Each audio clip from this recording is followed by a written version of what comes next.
మనము దేవుని దగ్గరికి వెళ్ళి ఏమి ఆశించాలని వింటున్నాం? దేవుణ్ణే కావాలని మనం కోరుకోవాలని వింటున్నాం. ఆమేన్.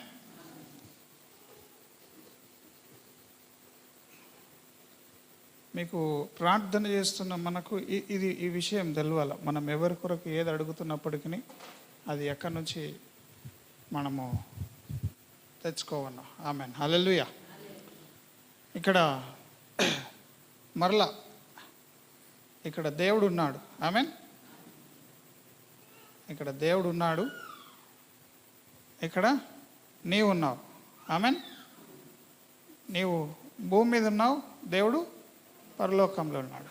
హల్లెలూయా. ఈ దేవుడు మనుష్య కుమారునిగా భూమి మీదకి వచ్చాడు, భూమి మీద సిలువలో ప్రాణము పెట్టిండు. ఆమేన్. ప్రాణం పెట్టిన తర్వాత ఎక్కడికి వెళ్ళిపోయిండు? మరలా నేను రెండవ రాకడ వస్తా అన్నాడు. మళ్ళీ నేను వస్తా అన్నాడు రెండవ రాకడలో. ఉన్నాడా లేదా? ఇదైతే అందరికి తెలుసు కదా. ఇప్పుడు రెండవ రాకడలో వస్తా అంటే ఈయన కొరకు మనం ఎదురు చూడాలా వద్దా? ఎవరి కొరకు ఎదురు చూడాలా? దేవుని కొరకు ఎదురు చూడాలి. ఎందుకంటే యేసు ప్రభు భూమి మీదకి వచ్చినప్పుడు నిన్న మనం తెలుసుకున్నాం. నేనేమని తెలుసుకున్నాం? యేసు ప్రభు భూమి మీద ఉన్నప్పుడు ఆయన కొరకు ఏది కూడా ఆయన సంపాదించుకోలేడు. ఆమేన్. ఆయన కొరకు ఏది కూడా సంపాదించుకోలే. ఆయనకి ఏమీ లేదు భూమి మీద. ఎందుకంటే ఆయనకు తెలుసు ఏది కూడా మనము తీసుకొని పోము. ఆమేన్. నిన్న పాస్టర్ చెప్పాను కదా మొన్నటి 3 రోజుల క్రితం. ఏమని? ఆయన వాక్యం చెప్తున్నాడు, నా ఉంగరం కూడా నా పిల్లలు తీసేసుకుంటారు నేను ఈ లోకాన్ని విడిచినప్పుడు. ఆమేన్. దావీదు ఏం తీసుకుంటారు?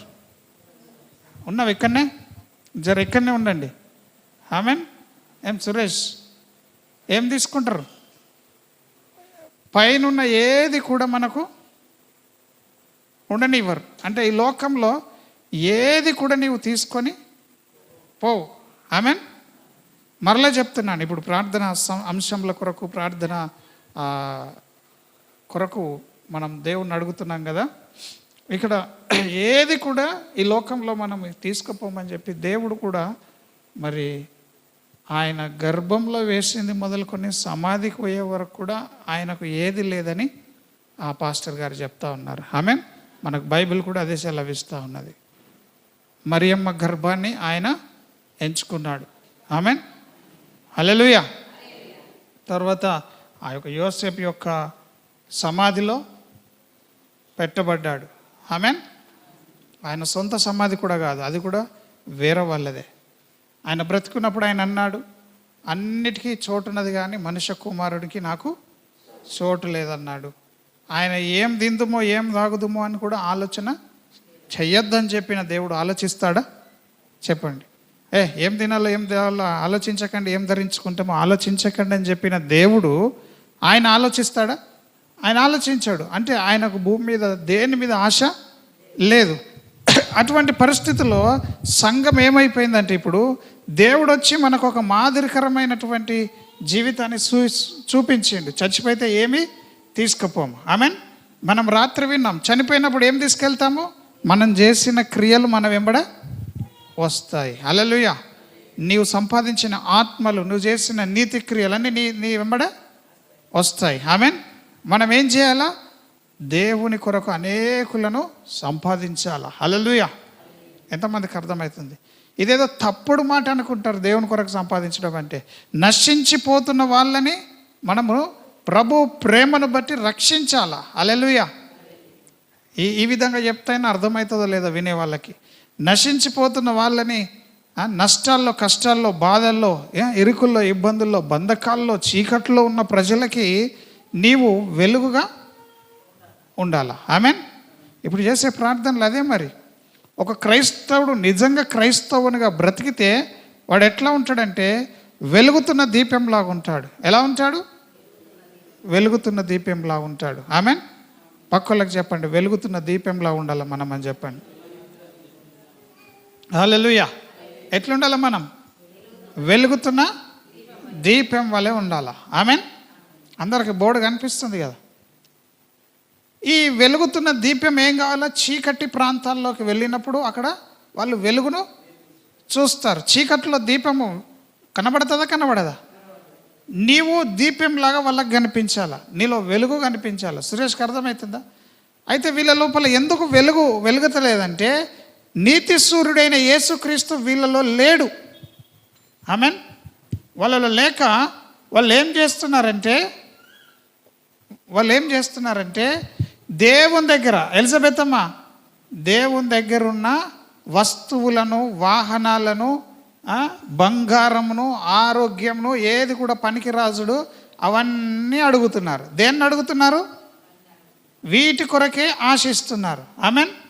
ఈరోజు మనము చేసే ప్రార్థన దేని కొరకు ఉన్నదో చెప్పాలా. ఇక్కడ దేవుడు ఉన్నాడు, యేసుప్రభు. మనకు దేవుడు కావాలన్నా, దేవుడిచ్చే ఆశీర్వాదాలు కావాలన్నా? అందరూ ఆశీర్వాదం వెనుకనే వెళ్తున్నారు. మరి ఇప్పుడు సమస్యలు రాయించారు, ఎవరెవరు ఏమేమి రాయించారో మనకు తెలియదు. ఆరోగ్యము మన హక్కు. ఆమెన్. హల్లెలూయా. స్వస్థత పొందడం అది దేవుడు మనకి ఇచ్చినటువంటి స్వాస్థ్యము. హల్లెలూయా. రోగాలతో, బాధల్లో, ఇరుకుల్లో, ఇబ్బందుల్లో ఎవరు కూడా ఆయనను స్తుతించడానికి వీలు లేదు. కానీ మరొకసారి మీకు అర్థం కావడానికి చెప్తున్నా, నీవు మనసు పెట్టి ప్రార్థన చేసేది దేవుని యొక్క నీతిని వెతుకుతూ, దేవుని రాజ్యాన్ని వెతుకుతున్న స్థితిలోనా, లేక నువ్వు మనసు పెట్టి నీకున్నటువంటి ఆశీర్వాదాల కొరకు, బ్లెస్సింగ్ కొరకు? ఈ బ్లెస్సింగ్ వద్దని కాదు, ఈ ఆశీర్వాదాలు మనకు అవసరం లేదని కాదు, కానీ ఆశీర్వదించే దేవుడే మనతో ఉంటే అన్నీ మనకు తోడుకుంటాయని ఇక్కడ. ఆమెన్. పక్కలకు చెప్పండి, దేవుడు మనతో ఉంటే అన్నీ మనకు ఉంటాయని చెప్పండి. దేవుడు మనతో ఉంటే అన్నీ మనతో ఉంటాయి. అందుకనే ఇప్పుడు మనం ప్రార్థన చేసేది ఎవరి కొరకు చేయాలా? దేవుని కొరకు. దేవుని కొరకు ఎదురు చూడాలి మనం. దేని కొరకు ఎదురు చూడాలా? నేను కారుని అడిగినా అని కారు కోసం ఎదురు చూడొద్దు. ఎవరి కోసం ఎదురు చూడాలా? దేవుని రాకడ, ఇవి అంత్య దినాలు. ఆమెన్. దేవుడు వచ్చే సమయం ఎప్పుడో మనకు తెలియదు. ఆయన ఎప్పుడు వస్తే అప్పుడు మనం ఎట్లుండాలా? రెడీగా ఉండాలా. ఆమెన్. మరి నీవు దేవుని మీద ఆశ పెట్టుకోకుండా దేవుని కొరకు ఎట్లా రెడీగా ఉంటావు చెప్పండి? హల్లెలూయా. ఎంతమందికి అర్థమవుతుంది నేను చెప్పేది? దేవుని మీద ఆశ పెట్టుకోకుండా, నీ గురి దేవుని మీద లేకుండా నువ్వు ఎట్లా దేవుని కొరకు ఎదురు చూస్తూ ఉంటావు? పక్కలకు చెప్పండి, దేవుని కొరకు ఎదురు చూడని చెప్పండి.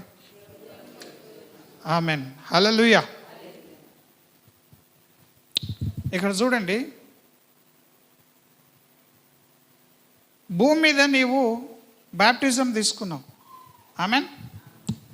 నువ్వు భూమి మీద బ్యాప్టిజం తీసుకున్నప్పుడు ఈ యేసు ప్రభుతో నీవేమైనావు? యేసు ప్రభుతో నీవేమైనావు చెప్పండి. సురేష్, డానీ చెప్పరా. బ్యాప్టిజం తీసుకున్నావు కదా, నువ్వు తీసుకునే ముందు మీ పాస్టర్ ఏమన్నాడు? బ్యాప్టిజం తీసుకున్న వాళ్ళందరూ యేసు ప్రభువుతో ప్రదానము చేయబడ్డారు. ఆమెన్. ప్రదానం చేయబడకుండానే పెళ్లి సంఘం పెళ్లి కూతురు అయిపోతుందా? ఆమెన్. హల్లెలూయా. మాటలు మార్పిడి కాకుండానే డైరెక్ట్ పెళ్లి కూతురు అనేస్తామా? అమ్మ, మీకు తెలియదా ఈ సంగతి? మీ పాస్టర్ చెప్పలేదా? మీరు బ్యాప్టిజం తీసుకున్నప్పుడు నేనే కదా మీకు చెప్పింది, ఈ రోజు నుంచి నీవు దేవుని కొరకే బ్రతకాల. ఆమెన్. బ్యాప్టిజం అంటే ఒక అమ్మాయి ఒక అబ్బాయికి ప్రదానం చేయబడ్డట్టు. ఏం చేయబడ్డట్టు? హల్లెలూయా. ఒకళ్ళకి చెప్పండి, నువ్వు దేవునికి ప్రదానం చేయబడ్డ సంఘం అని చెప్పండి. నోరు రిప్పి చెప్పాలా? నోరు రిప్పి చెప్తే నీవు తెలుసుకోగలుగుతాం. ఆమెన్. ఎలిజబెత్ అమ్మ ఒక అమ్మాయికి ఒక అబ్బాయితో ప్రదానం చేయబడ్డది. ఈ అబ్బాయి ఏం చేసిండు? పరలోకానికి ఆరోహణం అయిపోయిండు. ఎక్కడికి వెళ్ళిపోయిండు? పరలోకంలో ఆరోహణం అయిపోయిండు. పరలోకంలో ఉన్నాడు. ఇప్పుడు ఇక్కడున్న అమ్మాయి అనగా వధువు సంఘము ఎవరి కోసం ఎదురు చూడాలా? ఆశీర్వాదాల కొరకు ఎదురు చూడాలా? దేవుని దగ్గరకు అయితే అన్నీ మారుతాయట, మనం కుటుంబం మంచిగా ఉండదట, మనం హాయిగా ఎంజాయ్ చేస్తామట, వీటి కొరకు రావాలా? యేసు ప్రభువుని నమ్ముకుంటే కష్టాలన్నీ పోతాయట. ఇవన్నీ అబద్ధం. ఆమెన్. కష్టాలు పోతాయి, కానీ మనము కష్టాలు పోతాయని దేవుని దగ్గరికి రావద్దు. మనం ఎవరి కొరకు రావాలా? దేవుని కొరకు రావాలా. ఆయన నా కొరకు, నా పాపముల కొరకు సిలువలో మరణించి నా దెబ్బలన్నీ ఆయన తిన్నాడు. ఆయన నేను చావవలసిన చావు ఆయన చచ్చి నాకు జీవంనిచ్చిండు అని తెలుసుకొని దేవుని మీద ప్రేమతో రావాలా. ఆమెన్. ఇప్పుడు ఎట్లుందంటే సంఘంది ప్రార్థన చేస్తున్నప్పుడు సంఘం యొక్క నడక ఎట్లుందంటే, ఈ పెళ్లి కుమారుడు ఇక్కడ వస్తువులు, ఆమెన్, పెళ్లి కుమారుడు ఇక్కడ ఆశీర్వాదాలు. ఇప్పుడు ఈ అమ్మాయి ఆశీర్వాదాలను కోరుకోవాలా, పెళ్లి కుమారుడు వస్తే నాకు పెళ్లి తొందరగా అవుతుందని కోరుకోవాలా? ఎవరిని కోరుకోవాలి? ఇప్పుడు ఇట్లా అర్థమవుతుందా లేదా మీకు? ఇప్పుడు మనం దేవుణ్ణి ఏమడుగుతున్నాం? ఇంకా ఇన్నే భూమి మీద అన్నితే ఇంకా 100 ఏళ్ళు బతుకుదాం అనుకుంటున్నారా? ఆమెన్. మనం ప్రదానం చేయబడ్డాం. ఈ లోకంలో ఏమంటారు, ఒకసారి మ్యారేజ్ సెటిల్ అయిన తర్వాత, ప్రదానం చేయబడ్డ తర్వాత, మ్యారేజ్ సెటిల్ అయితేనే ఎక్కువ రోజులు ఆపద్దు అంటారు పెళ్ళి కదా. ఆమెన్, హల్లెలూయా. ఇప్పుడు మనమందరము దేవుని కొరకు ఎట్లుండాలా? ఆశ కలిగి ఉండాలా. ఆమెన్. ఇప్పుడన్నా అర్థమవుతుందా? బ్యాప్టిజం తీసుకున్నావంటే నువ్వు దేవునికి ప్రదానం చేయబడ్డావని లెక్క. దేవుడు నిన్ను తాను ప్రదానం చేసుకున్నాడు. ఇప్పుడు నువ్వు ఎవరి కొరకు జీవించాలా? బ్రతికినంత కాలం దేవుని కొరకే నీవు జీవించాలా. ఇప్పుడు క్రైస్తవులు దేని కొరకు జీవిస్తున్నారంటే దేవుడిచ్చే ఆశీర్వాదాల కొరకే. ఆమెన్. ఒకవేళ బయట దేశం, ఇప్పుడు మన పిల్లలు బయట దేశం బహిరు, మన పిల్లల కొరకు ఎదురు చూస్తామా, వాళ్ళు పంపించే పైసల కోసం ఎదురు చూస్తామా? చెప్పండి. వాళ్ళు పైసలు పంపితే చాలు, వాళ్ళు బయట దేశంలో ఉంటే చాలు అనుకుంటామా? ఇప్పుడని అర్థమవుతుందా మీకు? దేన్ని ఆశించాలా మనం? మన పిల్లల్ని ఆశించాలా. హల్లెలూయా. అలాగే ఒక ప్రదానం చేయబడి పూల పనులు పెట్టుకొని ఒక ఎంగేజ్మెంట్ అయిన స్త్రీ యేసుప్రభు వస్తే మంచిగా ఉంటుందని కోరుకోవాలా, లేక ఆయన ఇచ్చే ఆశీర్వాదం ఇస్తే చాలు ఇట్లనే ఉంటా నేను అని కోరుకోవాలా? హలో దావీదు, ఏం కోరుకోవాలా? సరే, మీకు ఇంకా మంచిగా అర్థం కావాలని చెప్తున్నాను నేను. రేపు పెళ్ళి ఉన్నది. రేపు ఏమున్నది? ఇప్పుడు బైబిల్ అదే చెప్తుంది. ఎప్పుడు పెళ్ళో మనకు తెలియదు, ఆయన మధ్యాకాశానికి వచ్చేస్తాడు. హల్లెలూయా. రేపు పెళ్ళి ఉన్నది. ఇక నేను రావట్లేదు అని అంటే, ఈరోజు నాకు కుదురుతలేదని అన్నాడు అనుకో, రేపు పెళ్ళి ఉన్నది, పెళ్లి కుమారుడు ఈరోజు కుదురుతలేదు అన్నాడు అనుకో, ఒప్పుకుంటుందా పెళ్లి కుమార్తె? నీకు చాక్లెట్ కొనిస్తా అంటే ఊరుకుంటుందా? చెప్పండి. మరి దేవుడు మనకి ఇప్పుడే పెళ్లి జరుగుతుందేమో మనకు తెలియదు, ఎప్పుడు పెళ్లి చెప్పలేడు. ఇప్పుడు యేసు ప్రభు కొరకు మనం ఆశించాలా, ఆయన ఇచ్చే ఆశీర్వాద కొరకు ఆశించాలా. సంఘం ఎప్పుడు మోసపోవద్దు. ఈ సేవకుడు కూడా దేవుని నుండి ఏది ఆశించట్లేదు, దేవునితో సమయం గడపడం తప్ప. ఆమెన్. ఆ యొక్క పెళ్లి కుమార్తె పెళ్లి కుమారునితో సమయం గడపడానికి ఆశించాలి. హల్లెలూయా. ఆ స్థితిలో మనం ఎదగడానికి కోరుకుంటున్నాం. ఆమెన్. ఎంతమందికి అర్థమైంది? కాబట్టి ఈ సమయంలో మనము ఆ యొక్క మనస్సు నుండి మళ్లింపబడి ఇప్పుడు అడుగుతున్నదెల్లా సంఘ క్షేమము కొరకు. ఆమెన్. ఇప్పుడు ప్రార్థిస్తున్న ప్రతి ప్రార్థన ఇతరుల క్షేమం కొరకు, కడుపులో నుండి ఆత్మతో సత్యంతో మనము ప్రార్థన చేద్దాం. ఆమెన్. ఈ దినము 3వ దినం. ఇది ఏ దినము? 3వ దినం. అంటే చక్కగా 2 దినాల కూడికలను దేవుడు మనకు మరి కృప చూపి నడిపించినాడు. ఆమెన్. ఈ దినము కూడా ఇవి మనం తెలుసుకోవాలి. మనం అందరము కూడా దేవుణ్ణి ఆశించుదాం. ఆమెన్. ఇప్పుడు సమస్యలు ఏమైనా ఉండని, సమస్యలు ఎంత కఠినమైన ఉండని, నీ గురి మాత్రం ఎవరిపైన ఉండాలా? దేవుని పైన ఉండాలి. ఆమెన్. అడిగిన ఎల్ల దేవుడు ఇస్తున్నాడని మనము నమ్మాలా. హల్లెలూయా.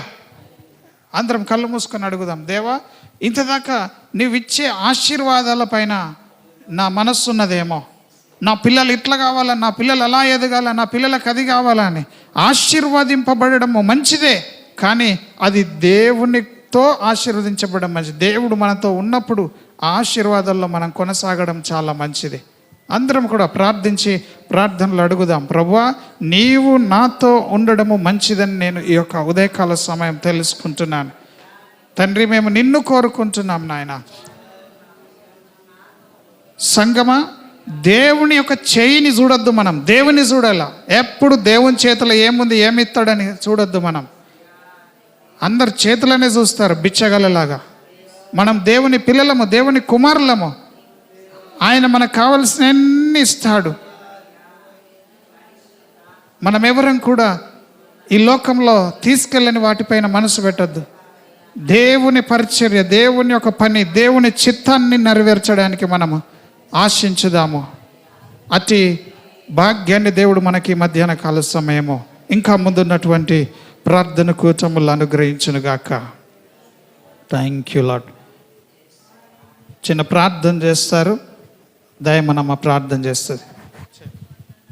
హల్లెలూయా, హల్లెలూయా. ప్రభువా యేసయ్య వందనాలు. గొప్ప దేవానికి స్తుతులు, స్తోత్రాలు తండ్రి. అయ్యా నువ్వు రాజులకు రాజు, ప్రభులకు ప్రభు, నా తండ్రి పరిశుద్ధాత్మ దేవానికి వందనాలు.